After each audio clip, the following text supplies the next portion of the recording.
This is perhaps a little bit of review from Unit 6, as well as some talk about Unit 7.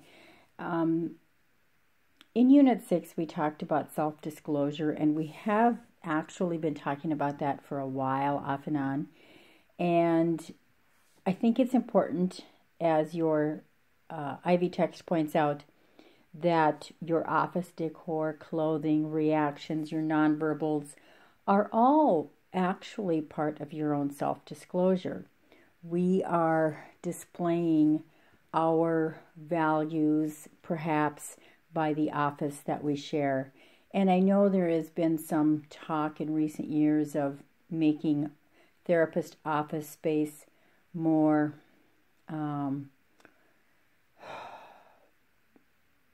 I can't think of the word I want, but not having personal decorations, making it more like a doctor's office.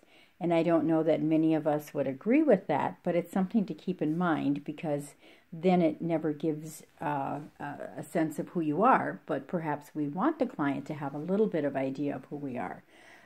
So I never post pictures. I never have family pictures in my offices, just my licensure, my diplomas, and, you know, a few pieces of pictures, art pieces, and things like that. Thinking about multicultural theory and how they advocate for more self-disclosure early on to create more trust with the client. So just keep in mind self-disclosure. And again, we've talked about it. I posted about it.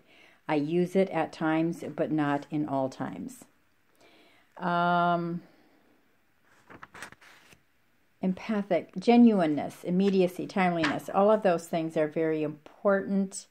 So getting practiced in how you self-disclose. I mean, if you have somebody who is having an issue with a death in the family, and you had a recent death in the family, it might be an okay thing to self-disclose. If you haven't had a death in the family, do not portray as if you have. So being very genuine with your self-disclosure. Don't spend too much time on your own self-disclosure. You don't want to take away from the client's time in session.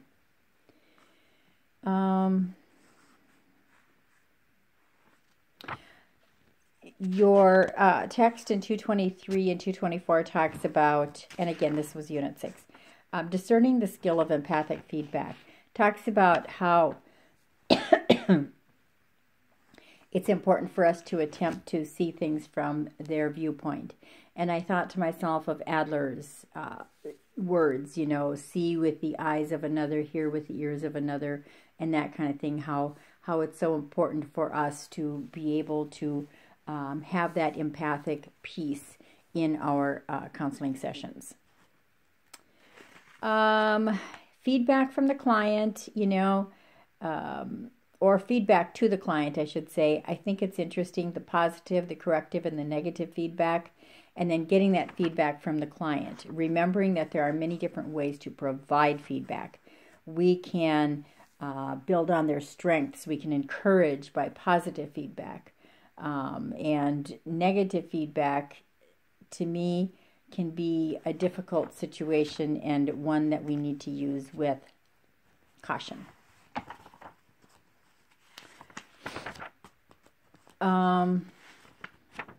As we're looking at motivating the client to make goals, to make change, we've started to talk about that a little bit.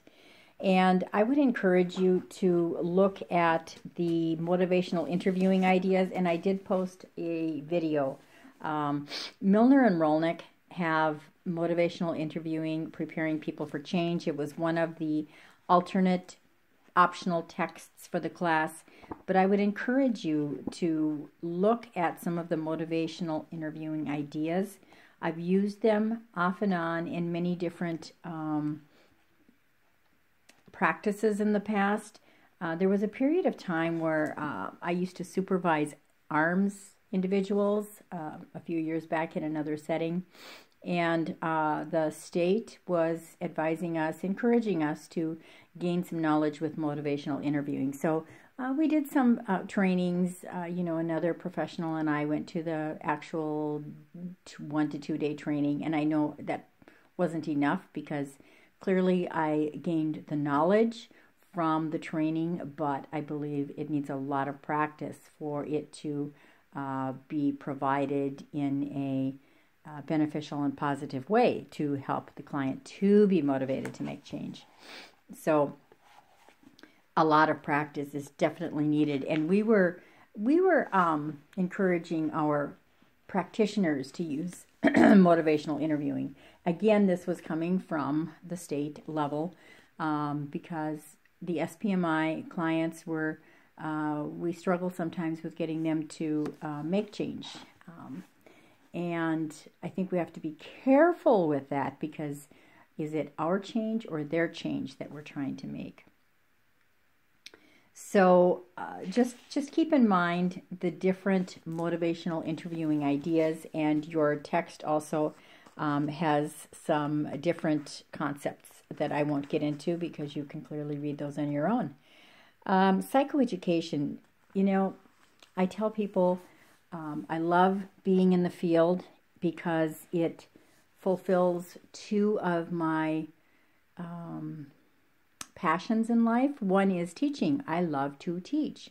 And so what do I do with clients on a regular basis? I am teaching them about their own life and how their family system has, created the person that they are. But I do a lot of psychoeducation also with regards to the brain and making change and the different health concerns that we might have. And so that is my one passion is teaching, and I am able to do that not only at the Adler School, but with my clients on a regular basis. But also, my other passion is to figure out puzzles, word puzzles, crossword puzzles, jigsaw puzzles, whatever it might be. I really like to try to make sense of things. And so that's why I am in the field. Anyway, I like the idea about we need to make sure that they're understanding what we're teaching them. So having them repeat back to us sometimes is important so that we're sure that they gain that knowledge.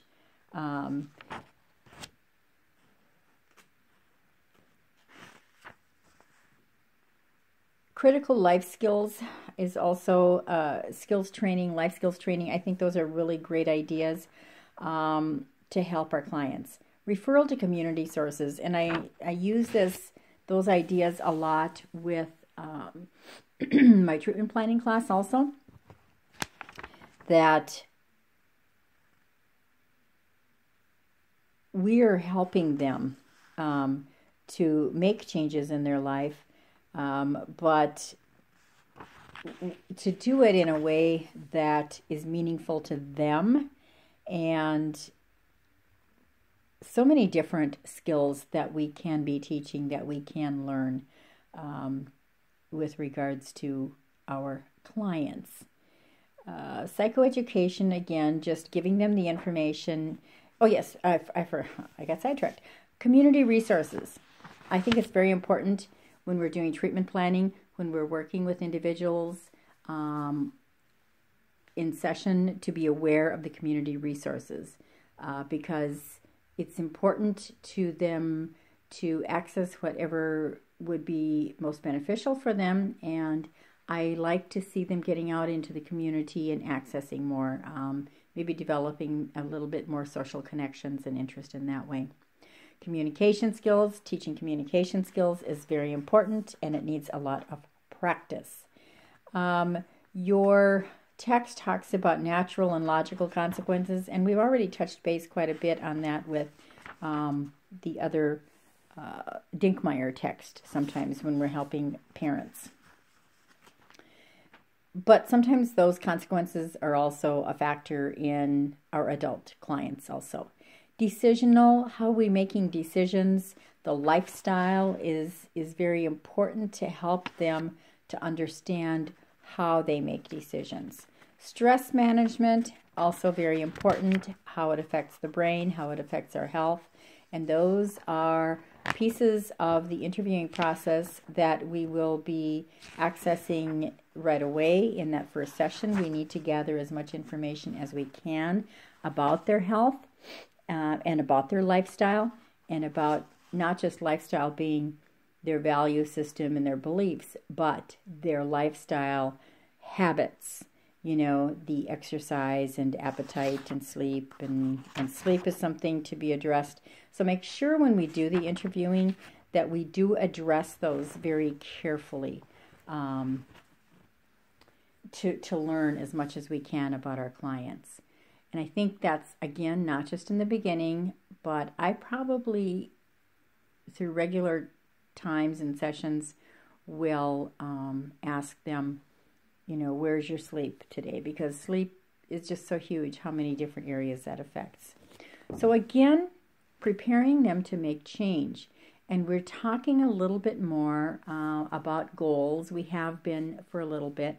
And as you move forward into treatment planning in a future class, you'll be talking even more about goals. But I think it's important at this point to begin the conversation. And I really like when I hear the videos and I hear people, what kind of goals do you think you would want to pursue? And I think that's important that we do in that first session. And sometimes they have no idea what they want for a goal. And so we could, you know, we could have some ideas to maybe suggest to them. And if they have no idea after that first session what their goals might be, I think it's important to give them some kind of an assignment or some type of a goal for that first 1 to 2 weeks. If they come in for an intake interview, I want them to go home with some kind of a goal to accomplish, whether it is where I'm going to go to church next Sunday, or I'm going to say hi to my neighbor next week, or I'm going to get the coloring books out and use those after work every day. But some kind of a goal, I think, is very important as you start. And it helps with structure for you. It helps the client with structure. And it makes them feel more encouraged and that they can be successful, as long as the goal is not too big, of course. But it helps them to feel like they're already accomplishing something. So motivation for change can be done many different ways, and I encourage each of you to look for those ideas that will help you. And as an afterthought, you know, the contemplation, the stages of change, is it Prochaska and DiClemente? I can't remember for sure who that is. I think that is the people who are doing that and have those concepts and that theory out there. So many other theories out there to look at to help to motivate for change. Thank you.